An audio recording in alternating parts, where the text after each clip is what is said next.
Foro Carlos Martínez Balmori.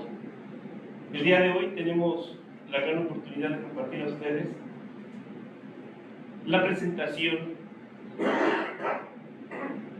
del trabajo del maestro Gilberto López y Rivas, estudiando la contrainsurgencia de Estados Unidos. Gilberto López y Rivas es antropólogo, ensayista y político mexicano, profesor investigador del Instituto Nacional de Antropología e Historia, doctor en antropología por la Universidad de Utah de los Estados Unidos, maestro en ciencias antropológicas por la Universidad Nacional Autónoma de México, la UNAM, y la Escuela Nacional de Antropología e Historia, miembro del Sistema Nacional de Investigadores e investigador titular del Centro Regional INA Morelos en Cuernavaca. Ha tenido una activa vida política en la cual se destaca su participación en el movimiento estudiantil de 1968 y su elección como jefe del gobierno del Distrito Federal en la delegación Tlalpan en el periodo 2000-2013. Integró la Comisión de Concordia y Pacificación COCOPA y se ha desempeñado como diputado federal de la 64ª legislatura y de la 54ª y 57ª legislaturas del Congreso de la Unión. En 1987 se le otorgó la medalla Roque Dalton.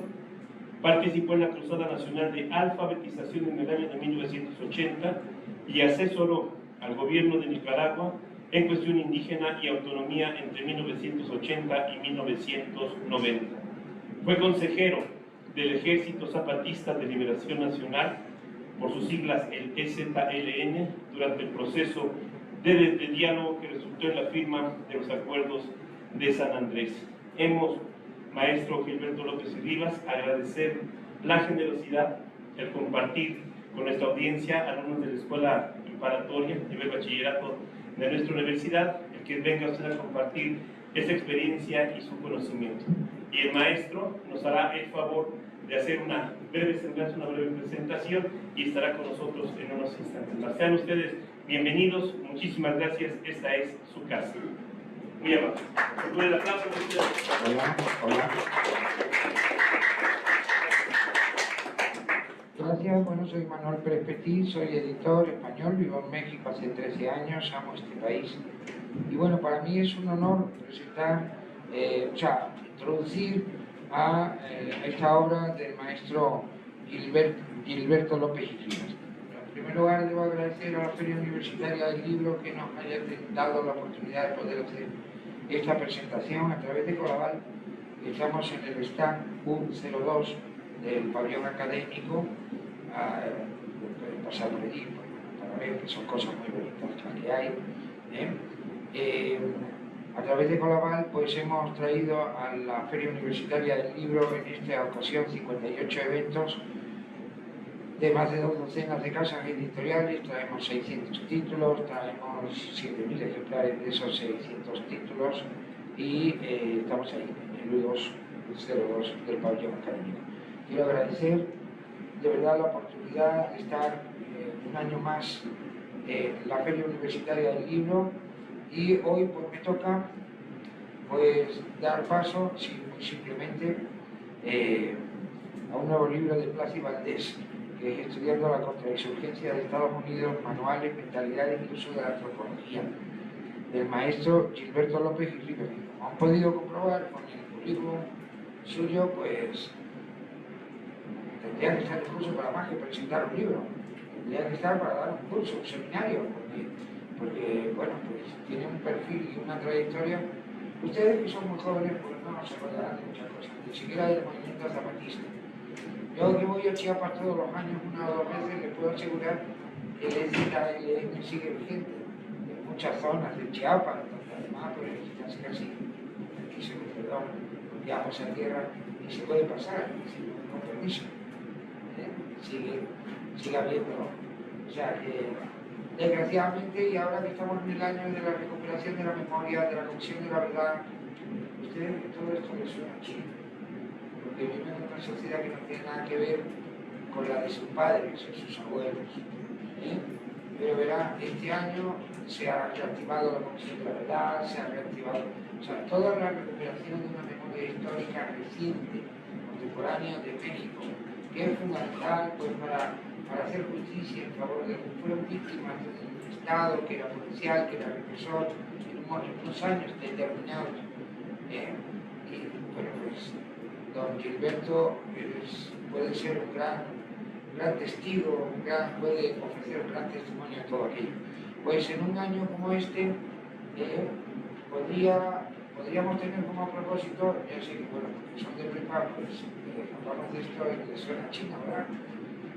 Leer un poco de la historia de México.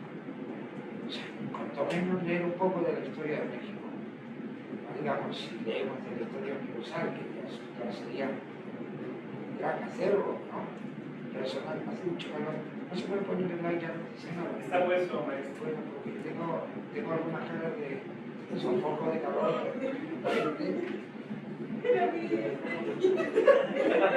Bueno, en fin, que está bien para ir abriendo boca y yo les dejo porque verdaderamente merece la pena y es un honor para mí haberlo traído. Es un honor para Plas y Valdés que sea autor de Plas y Valdés, aparte un gran amigo de la editorial. Es un honor para todos nosotros que estemos aquí en la Feria Universitaria del Libro, donde las palabras no se las lleva el viento. Así que yo pido un aplauso para don Gilberto.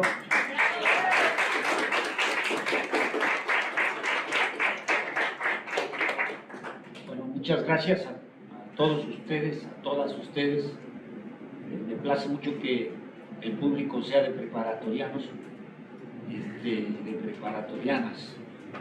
Y bueno, yo vine para presentar este libro que se llama Estudiando la Contrainsurgencia de Estados Unidos, manuales de contrainsurgencia, mentalidades y uso de la antropología, porque resulta que yo soy antropólogo.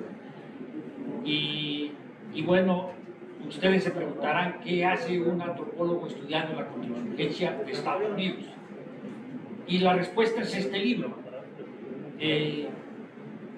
Creemos, como Wright Mills, que fue un sociólogo estadounidense muy reconocido en los años 60, 50, Wright Mills, que la ciencia antropológica, la sociología, ha estado estudiando mucho a los explotados, a los oprimidos, lo cual está muy bien.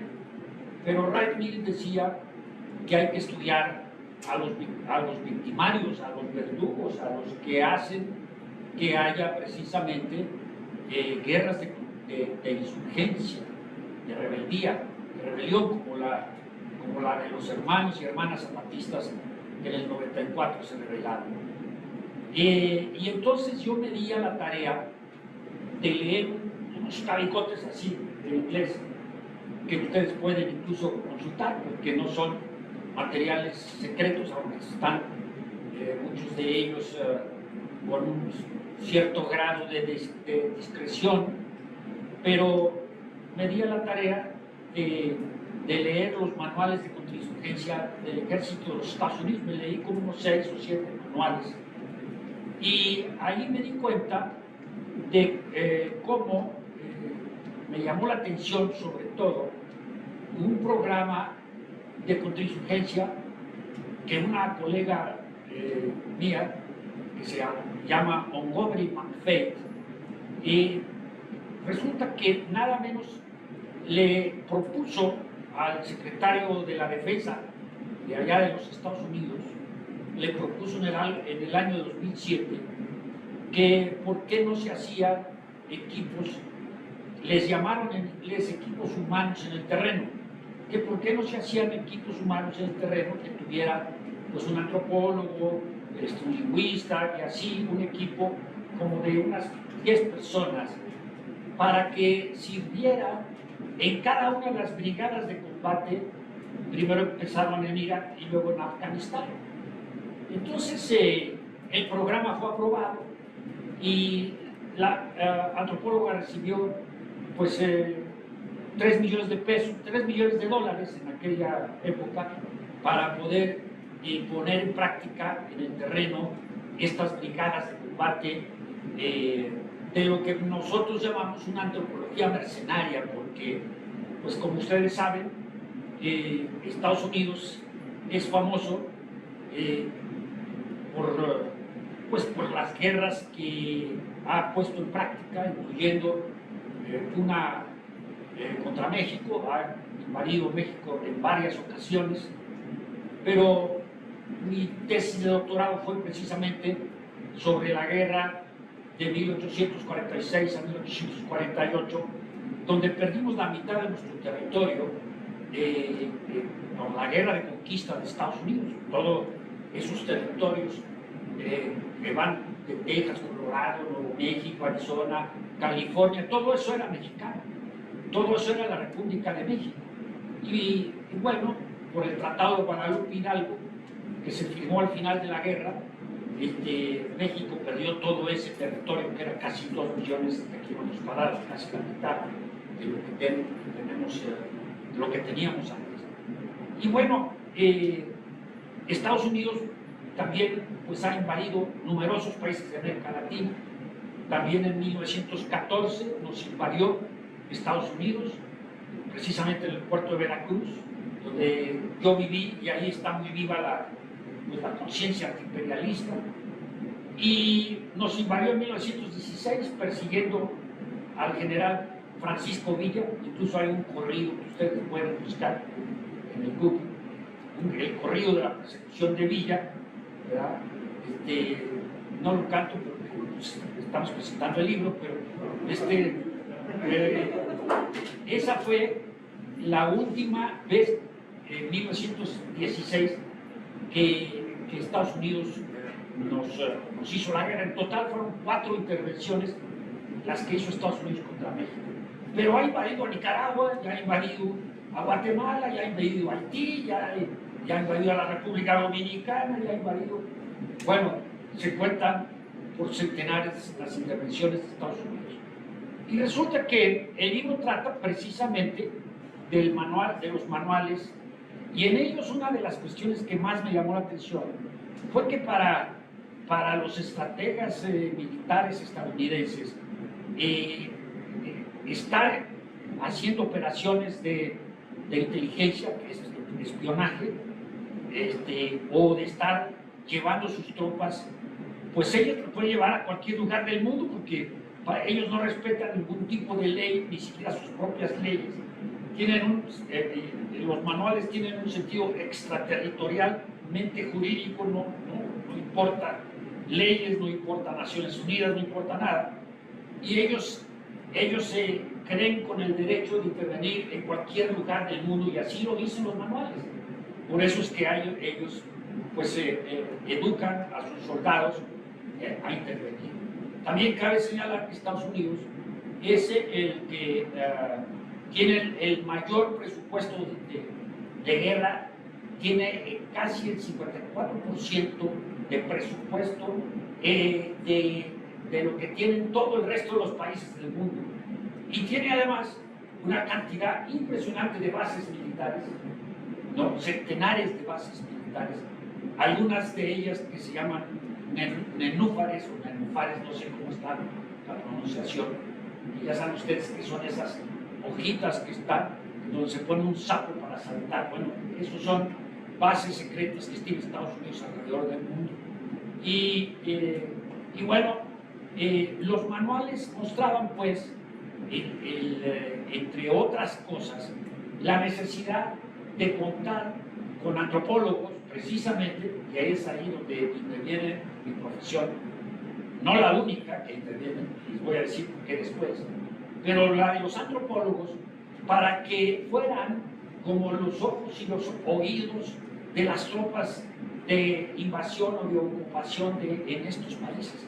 Es decir, ellos clasifican las guerras en guerras estratégicas. Por ejemplo, cuando existía la Unión Soviética, antes de que desapareciera, pues había la guerra estratégica entre Estados Unidos y lo que era la Unión Soviética, que hoy es Rusia. Y era estratégica porque ambos países, y sigue siendo así, tienen pues todo tipo de armamento, sobre todo atómico, y eso hacía que la guerra fuera pues paralela, ¿no? Un poder semejante con otro poder semejante. Entonces le llaman guerras asimétricas y le llaman a sus guerras de contrainsurgencia porque están destinadas a acabar, destruir cualquier rebelión que se dé contra los gobiernos establecidos. Claro, no contra los gobiernos establecidos que son afines a sus intereses, sino contra gobiernos establecidos que no son afines a los intereses de ellos. Por ejemplo, intentaron derrotar a la Revolución Cubana, hicieron una invasión, fracasaron en Bahía de Cochinos, ¿verdad? Creo que fue en 1961, y entonces pues sometieron a Cuba hasta la fecha a un bloqueo infame de cerca de 63 años que lleva el bloqueo desde que en Cuba pues triunfó el comandante Fidel Castro, hizo una revolución socialista. Y bueno, les cuento toda esta historia porque en los manuales es muy clara cuál es la posición de los estrategas estadounidenses. Ellos están en contra de cualquier tipo de rebelión en donde el pueblo pueda adquirir algún tipo de poder y establecer algún tipo de gobierno que responda a los intereses populares. Por eso es que se dan a la tarea de luchar contra las insurgencias. La insurgencia que ustedes conocen, pues es la del Ejército Zapatista de Liberación Nacional, que está ahí en sus posiciones de montaña, que como ustedes saben, el 1 de enero de 1994, pues se rebeló y tomó varias ciudades en Chiapas, etc.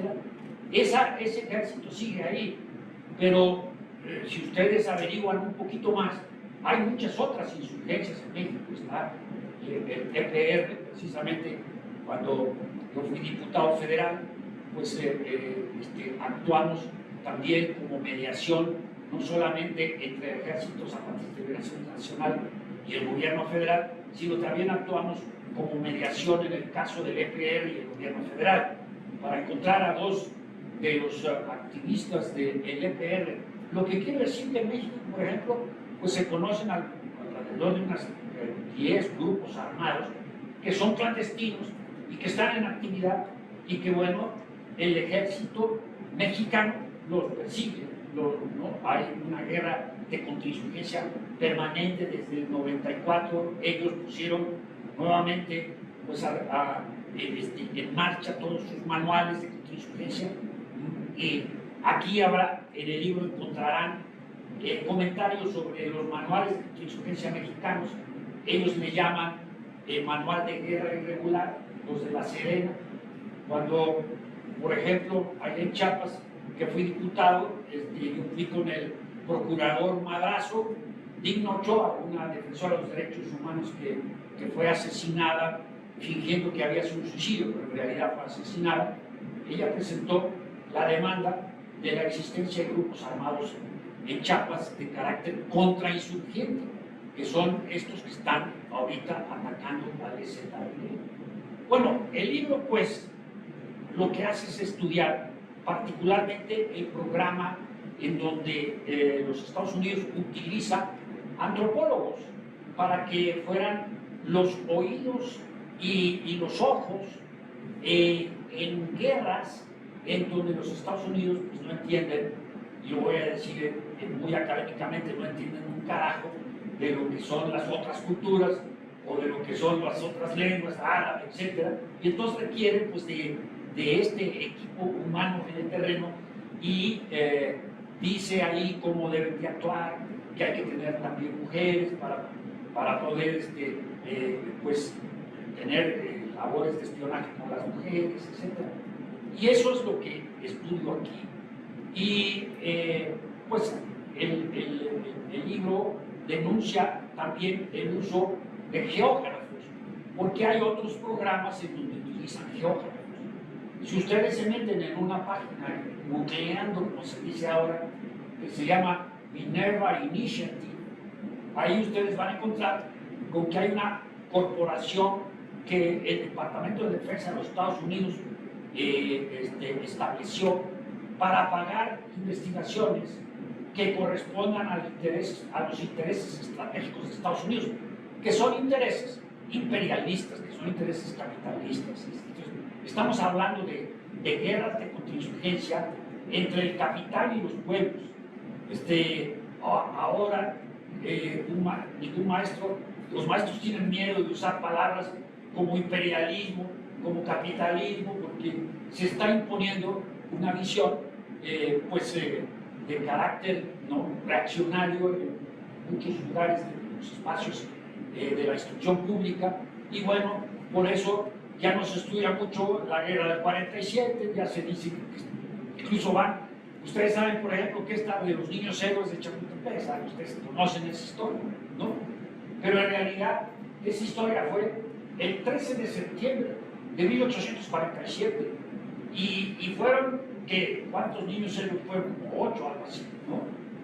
Pero el día 13 de septiembre cae Chapultepec, y entonces las tropas de Scott entran a la Ciudad de México, y el 14 y 15 de septiembre hay una rebelión popular, porque el ejército de Santa Anna había abandonado la plaza a los americanos, y entonces entraron por acá por San Carlos. Y la gente del barrio, la gente humilde, la gente modesta, carpinteros, etc., incluso un cura que se llamó el padre Jarauta, arengó para que atacaran las tropas de Scott, y durante el día 14 y 15 de septiembre de 1847 hubo una rebelión popular contra los gringos, en donde murieron muchísima gente, sin nombre y sin apellido, y no tiene monumentos de cadetes. ¿Por qué? Pues porque la historia la escribe el poder, y siempre les van a contar sobre los niños héroes de Chapultepec, porque les vale madre que haya el 14 y el 15 de septiembre gente humilde y modesta que perdió la vida luchando contra los estadounidenses que invadieron el país. Entonces este libro pues hace un recuento de cómo ellos van estudiando las insurgencias, e incluso tienen el descaro de poner en los manuales cómo ellos asesinan personas, y le llaman a esto le llaman operación táctica cazar-matar, y ahí pueden ustedes leer textualmente qué significa cazar-matar. No estoy inventando, no viene de mi conciencia marxista o de mi formación academicalista. Por eso es que estudié yo esos manuales. Y cazar-matar dice claramente cómo un equipo pues vigila quiénes son a los que hay que asesinar, y posteriormente otra parte del equipo mata a esas personas. Esto pues últimamente hubo un ataque, me parece que fue en Líbano, ya no me acuerdo en dónde, donde se da con un dron un ataque a un edificio de apartamentos donde mataron. Pues estaban actuando los equipos de cazar-matar, y ellos lo dicen así de todo. Hablan de cómo hay que controlar a la prensa, hablan de todo lo que los gobiernos afines a Estados Unidos deben de hacer para luchar contra sus insurgencias. Entonces, de esta manera, no solamente hay antropólogos, sino también hay geógrafos. Y eso, como me di cuenta, pues resulta que hace pues, unos 2 o 3 años, 4 o 5 años, ya no recuerdo bien, entró a México un proyecto de investigación que se llamó México Indígena, que la Universidad Autónoma de San Luis Potosí apoyó. Y entonces llamó la atención ese México Indígena, y un amigo nuestro en la sierra de allá, de Oaxaca, se dio cuenta de cosas raras de ese proyecto de México Indígena. Investigando, se dan cuenta de que es un proyecto apoyado por una oficina de intereses, de estudios estratégicos, que es una oficina del Pentágono, o sea, de Estados Unidos. Y bueno, nos dimos a la tarea de denunciar que la Universidad de San Luis Potosí estaba apoyando un proyecto digamos, de la Oficina de Estudios Estratégicos del Pentágono de los Estados Unidos.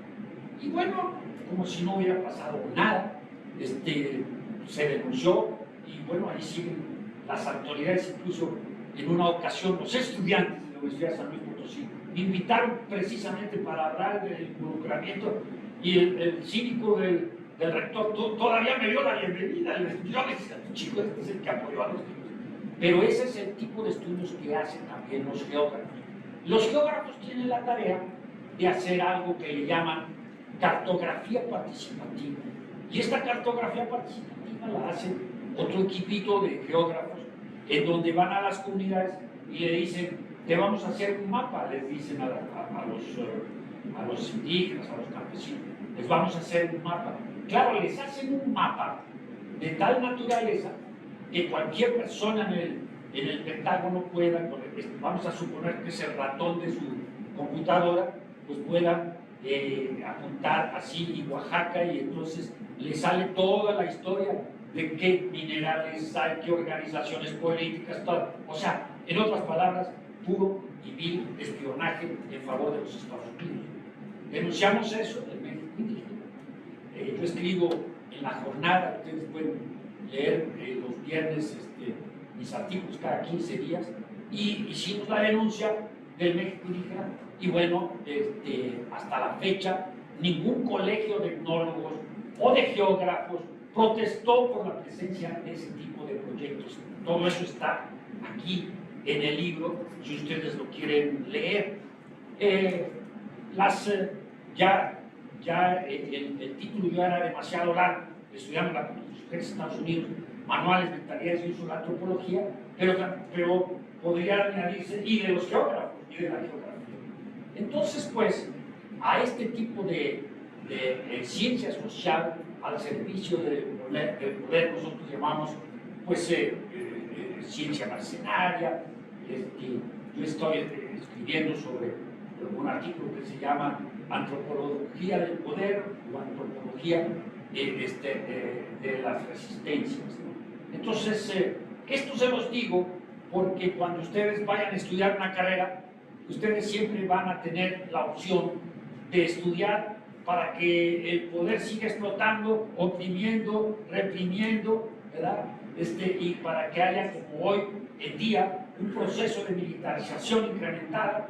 Nos estamos volviendo verdes por todos lados, porque lo que iba a ser la cuarta transformación se convirtió en la cuarta militarización, y tenemos pues el involucramiento de las Fuerzas Armadas en todo el territorio nacional, actuando en combinación y en complacencia y en complicidad con el crimen organizado, que a su vez actúa como grupos paramilitares que actúan. Entonces, de tal forma que haya numerosos actores armados en el terreno, ya no sabe uno a quién tenerle más miedo, si al ejército, si a los malandros o a quién, ¿no? Porque por donde quiera nos salen actores armados que cobran derecho al piso. Bueno, todo eso lo saben bien, porque si ustedes son de origen popular, ya sabrán de lo que estoy hablando, que es esta realidad de un México que votó porque hubiera una cuarta transformación, y lo que tenemos es una simulación y un proceso de militarización en curso. También de eso hablo yo, aunque el libro fue escrito hace como 2 años, esta edición que ustedes pueden adquirir. Si no tienen el dinero, esto es un libro libre. Ustedes ponen el título y mi nombre en el Google, y ahí les va a remitir a una página que se llama Voces en Lucha, y pueden bajar completo el libro. Yo les recomiendo esa página, y también para aquellos que quieran concientizarse aún más de lo que ya están, pues la página de Rebelión, donde también pueden bajar este libro y otros más que tengo ahí, como ejemplo el último libro que escribí se llama Antropología de los Pueblos Indígenas en la Cuarta Transformación. Entonces también es un libro libre, o sea que pueden bajar gratuitamente y no tienen que poner más nada que bajar en PDF para los que no lo puedan comprar, pero claro que si lo pueden llevar así, pues qué mejor, pues, ¿no? Imagínense estar leyendo libros ahí, ¿no? Se cansa uno.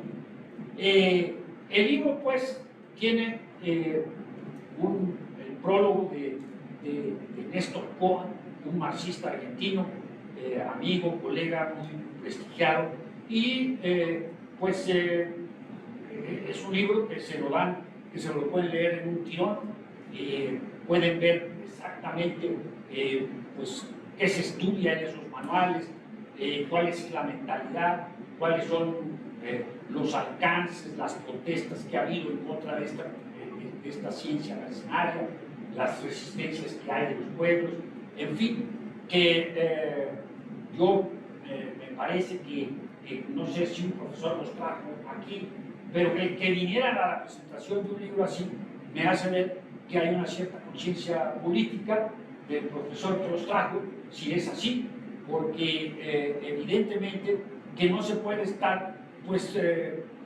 siendo inconsciente de lo que está pasando en el país y en el mundo. Estamos viviendo un momento sumamente difícil en donde hay lo que nosotros llamamos una crisis civilizatoria, y bueno, es terrible, ¿no? Porque pues ustedes son jóvenes, uno ya vivió toda una vida y tienen que enfrentarse a una situación pues, de crisis climática, de posibilidad de guerras nucleares en Europa, en fin, una serie de peligros y riesgos que hay. Y todo eso para nosotros que somos marxistas, pues la causa de todo esto se llama capitalismo. El que exista un sistema como el capitalismo hace que se provoquen todas estas guerras, hace que pues una minoría de un 1% sea propietario de cerca del 60% de la riqueza en el planeta. En México es prácticamente el 0.7% de los que son los más ricos propietarios de casi el 60%. Entonces, el libro les va a ayudar a entender pues qué hacen los antropólogos, que no nos sometemos, que no estamos a la beta, que no perdemos conciencia del mundo en que vivimos y que sabemos que la ciencia hay que ponerla del lado de los pueblos, particularmente de los pueblos indígenas, del lado de los trabajadores. Entonces, pues, para no echar más rollo, aquí lo dejo, a reserva de que ustedes quieran preguntar algo que lo responderemos si se puede. Sí, adelante.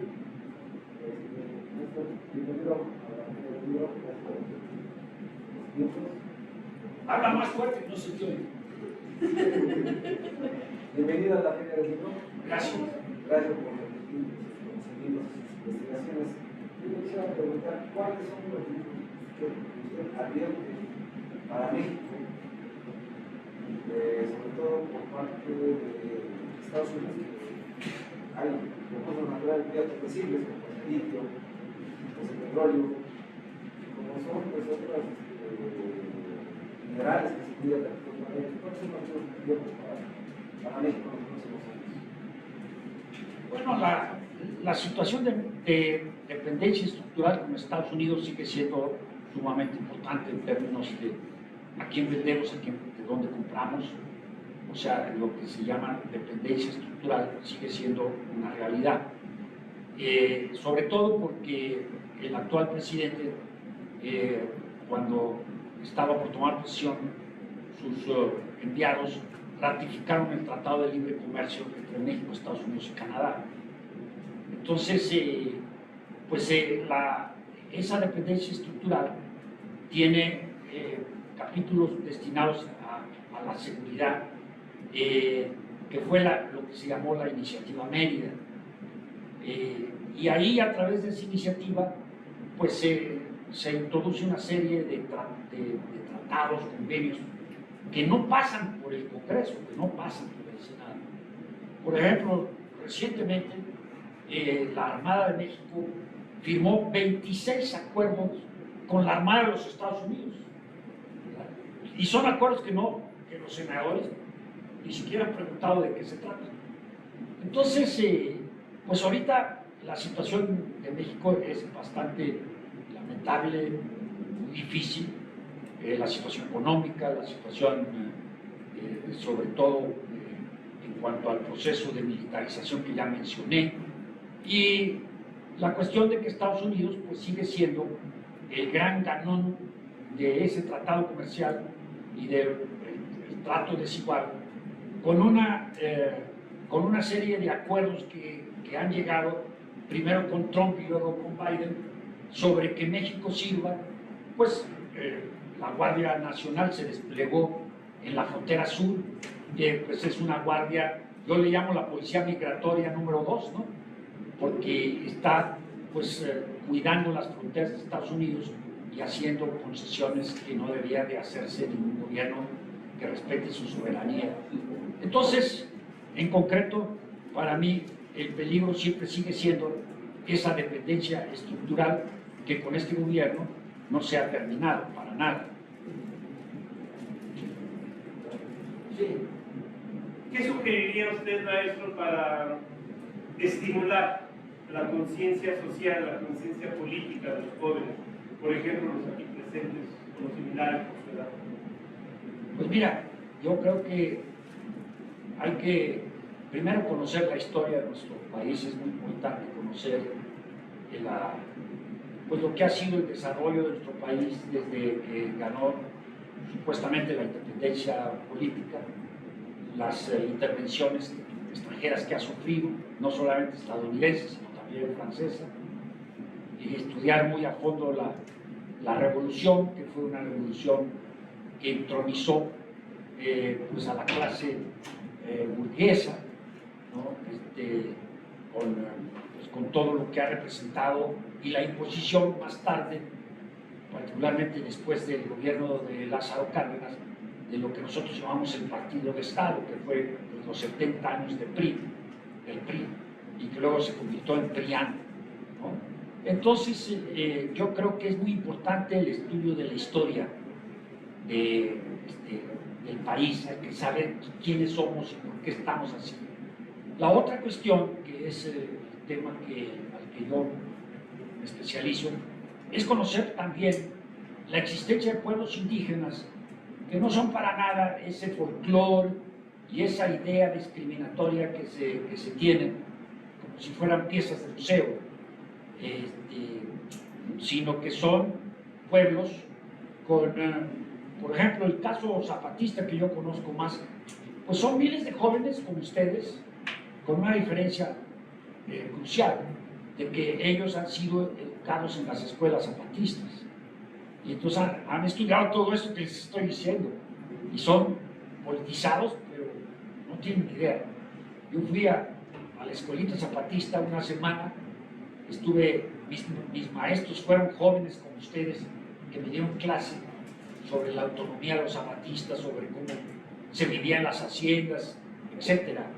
Entonces, pues el hecho de que la historia, lo que es pues, el país visto desde lo que llamamos nosotros la otredad, la profundización también de lo que es pues, la explotación, discriminación, segregación de género, el que haya, este es el país de los feminicidios, es un país en donde pues, las mujeres no pueden andar libres y hay una cantidad impresionante de secuestros, de asesinatos de mujeres, violencia intrafamiliar, todo lo que se ha ido, ha estado viéndose a lo largo del movimiento en contra de esta violencia de género de los últimos años y que pues ha hecho que el 8 de marzo nosotros estuvimos ahí antes de la pandemia, cuando comenzaba la pandemia, y vimos pues este movimiento de mujeres. O sea, no podemos nosotros tolerar a estas alturas el machismo, el sexismo, el racismo, todo eso hay que desterrarlo si quieren ser jóvenes emancipados, y no podemos tampoco tolerar que las mujeres acepten tratos denigrantes de ningún tipo, pero ni mucho menos de parte de sus jóvenes novios, esposos, hermanos o padres, pues de eso siempre hay que tener conciencia clara de que es una violencia de género y que nadie puede poner no solamente la mano, sino una voz dura contra nadie que no quiera recibir esas voces ni nada de eso. Estar libres del sexismo hace también que los varones pues puedan crecer sin la conciencia de tener, como en nuestras generaciones tuvimos, padres autoritarios, patriarcalistas, ¿no? y hogares, ¿no?, divididos por esa opresión a las mujeres, sobre todo mujeres trabajadoras.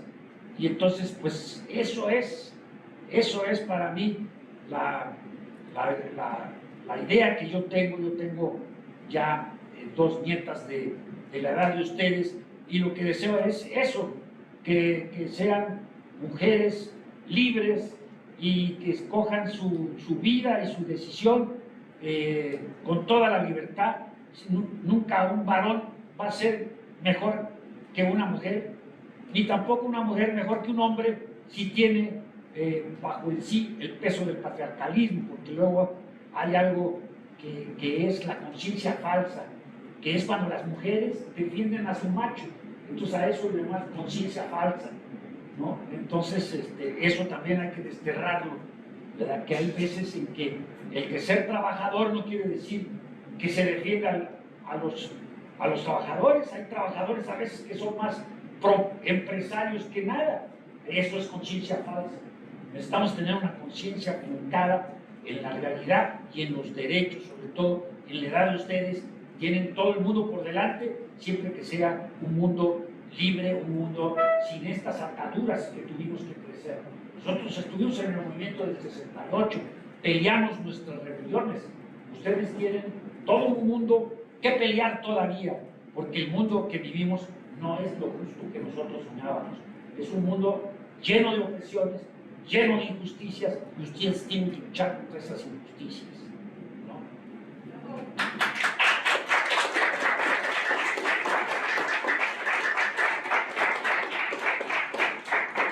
Hay un poema que, juventud que no pelea, ¿cómo es? Juventud que no pelea, olvidé, sangre que no se derrama, juventud que no pelea, no es sangre ni es juventud. Sí. Adelante, ¿quién sabe por aquí? Sí, una pregunta. Dentro de los manuales de contingencia que ustedes estudiaron, ¿está presente el artículo 21 de la cultura? No está presente básicamente eso, aunque te quiero decir que pues yo trabajé muy bien durante hasta casi finales con el obispo Samuel Ruiz. Yo soy ateo, no soy religioso.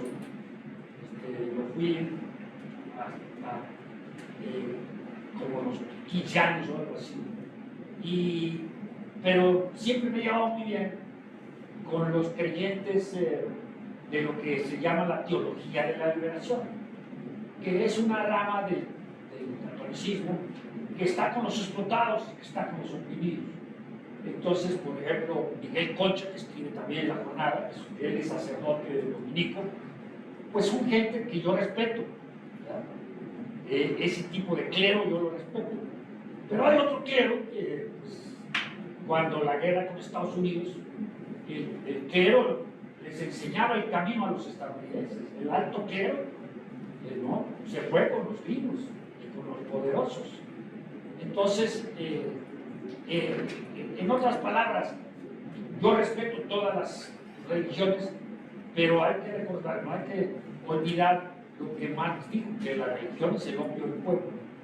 Entonces, ¿en qué sentido es el opio? Pues que luego los adormecen y les dicen que hay pobres y ricos, es que así lo quiso Dios, y así cosas de ese tipo que adormecen la mente, ¿no? Cuando uno pues se quita uno, se libera uno de tantas ataduras que enseñan a veces los curas, ¿no? Yo estudié en un colegio que era de curas, y por eso pues no sé muy bien lo que es vivir la opresión de los curas. Entonces, pues, en resumen, en la iglesia hay dos posiciones, una a favor del poder y la otra pues a favor del pueblo, que son, por ejemplo, estos que acaban de matar allá, no, pues era gente que vivía ahí, que lo mató el sicariato, dos sacerdotes, un tipo que entró, un fotógrafo que entró a refugiarse en la iglesia y lo mataron. O sea, era el tipo de religiosos que yo respeto. Respeto a todo creyente que es auténtico y real, que es congruente con su pueblo, que no lo traiciona. Ese, para mí, mis respetos.